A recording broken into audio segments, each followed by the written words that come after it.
So that picture you saw was from a video I watched on YouTube called Meet the Dandies of Congo. And one of my subscribers recommended me watch that video because in one of my videos, Wood for the Trees, I was talking about people value external attributes over the internal attributes. So here's a few more clips.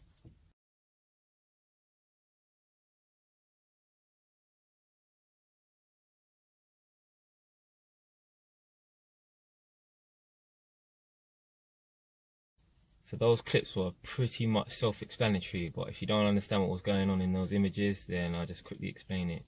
The dandies of Congo are basically poor people who go out of their way to dress nice and make themselves look 10 times richer than what they are. They look so good and they spend so much time into their appearance, it looks like they're in the wrong place. They look like they should be on the flipping gambling strip of Vegas or somewhere like that rather than in Congo. Now, the video was based in Little Congo, not the big Congo, which is known as DRC, Zaire. Yeah, it's in the small Congo, but that kind of mentality is all around the world. Yeah, so it's not just exclusive to the Republic of Congo. That happens all around the world. So the video is called Suits in Cardboard Boxes, and I don't think I can come up with a better name to describe the types of people I'm going to talk about in this video. When I was younger, I used to hear this term a lot. Never really paid attention to it until I saw it from my own eyes. It's called the brokest people wear the nicest clothes. I even heard it in a movie called The Barbershop 2 with Ice Cube. And he said, you know, the brokest people wear the nicest clothes. I saw it from my own eyes and it actually sunk in when about 5 years ago I was working in Finsbury Park on a council estate. And this black guy died, and I could tell he was a roadman by the types of people who turned up to his funeral. He died, and for some reason they decided to have like an all-white theme for the funeral. Now obviously most people know that funerals people wear black. One of the last funerals I went to, they said to wear red as their theme, so I decided to wear like a red t-shirt underneath my black shirt. Now obviously it's a funeral, so I expect people to go there and dress nice and look presentable, but they took it to a whole nother level. These people didn't just think to themselves, let me just dress nice and look presentable for this funeral. They thought, yep, this is my opportunity to look my best and show everyone that I've got money when I haven't.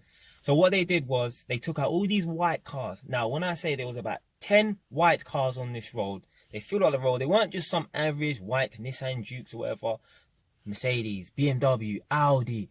They filled up the road, Q7s, X6s and stuff like that. And I think to myself, there's no way all these people could own a white car. Like, what are the chances of, you know, someone having a funeral and most of the people attending the funeral, or a good portion of the people attending the funeral, all have brand new white cars, and they're just some black working class people? No. And that might sound disrespectful, whatever, innit? But you know, most of the black people in London are working class, and most of them are broke. Just because you see them driving nice cars, don't mean they got money, yeah. But I knew these people went out of their way to take out all these rental cars to look good.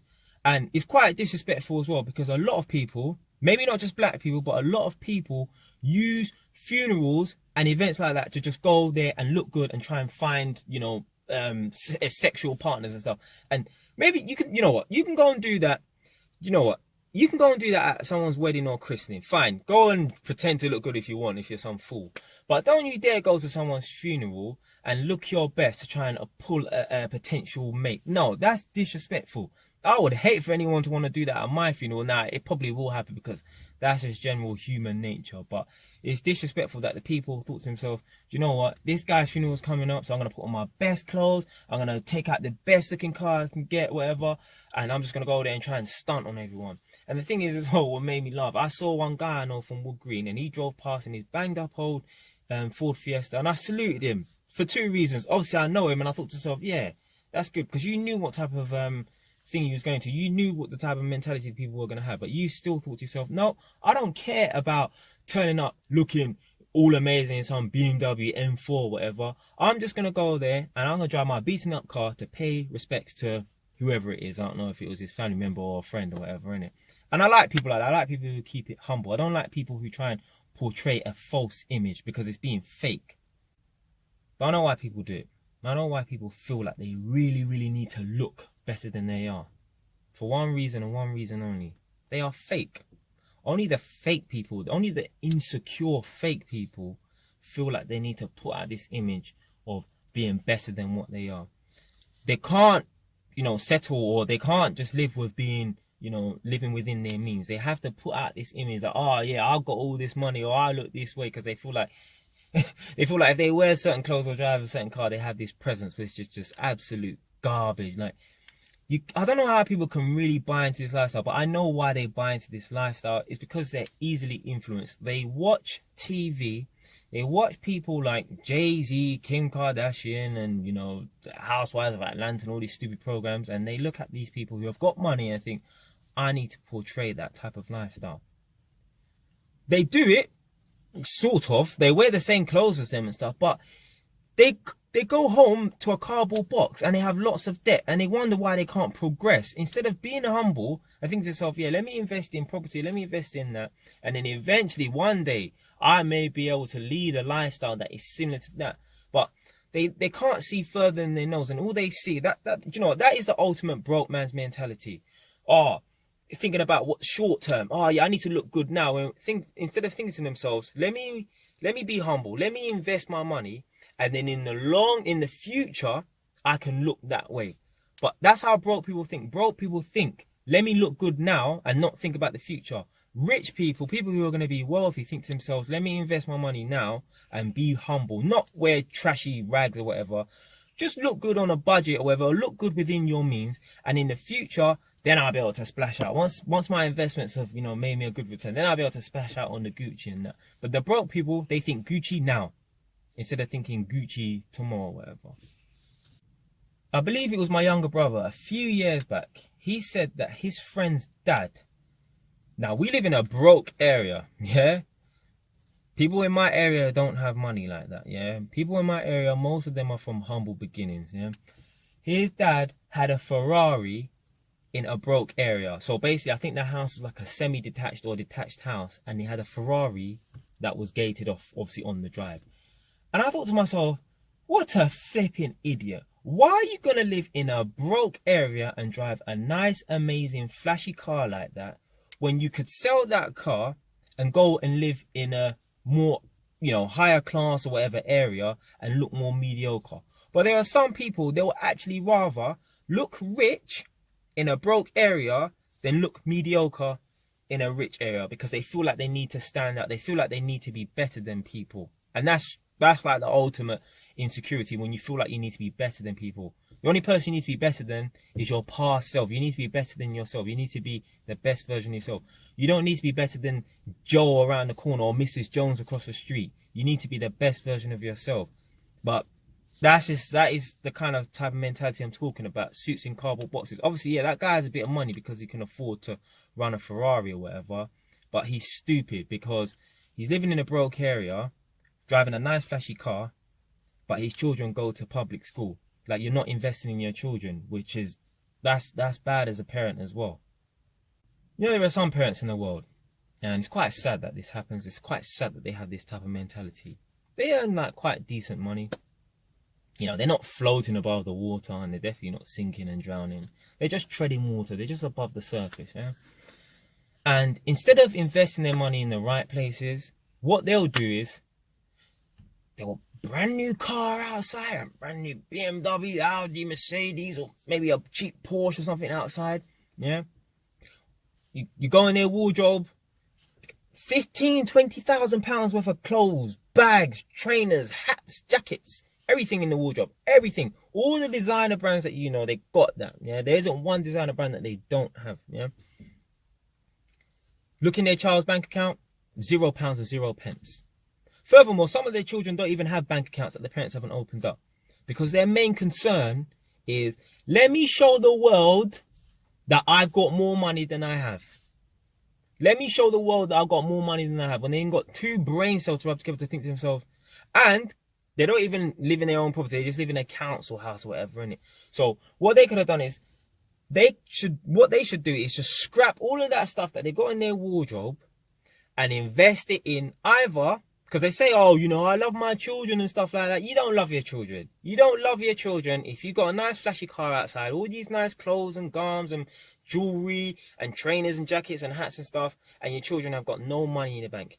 I don't care what you say. You do not love your children. And if you do love your children a little bit, That's all you do, because you haven't thought about investing in your children. Yeah, listen, not everyone can afford to send their children to private school. Yeah, what these parents need to do, they need to get rid of all the nice cars and all the nice clothes and stuff like that and start investing in their children.